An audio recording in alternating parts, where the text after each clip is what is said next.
Este é o novo smartphone Samsung A05. Neste vídeo eu vou mostrar para vocês como você pode ativar a tela infinita neste modelo e tirar os botões aqui da tela.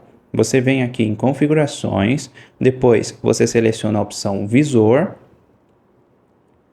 e aqui você vem nesta opção barra de navegação. Pode ver que ele está selecionado a opção botões. Aí você muda aqui e seleciona a opção gesto de deslizamento. Aqui você consegue ver mais opções. Ele mostra aqui a sensibilidade do gesto, você pode deixar menor ou maior. E aqui deslize para abrir o assistente. Ele mostra aqui mais detalhes. Aqui ele também indica, ó, deslize para cima, aqui deslize a partir dos lados. Você pode deixar selecionado essa opção ou essa opção que você pode escolher aqui. Eu vou deixar esta opção aqui. Você pode escolher entre essas duas opções. E agora, quando eu selecionar aqui, ele vai abrir essa opção. Aqui ele está abrindo o assistente. Aqui essa outra opção.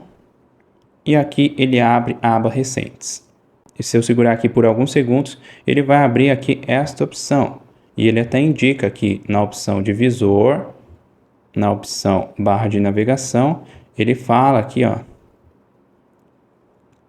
Ele mostra aqui mais algumas opções que eu posso estar escolhendo entre essas duas opções.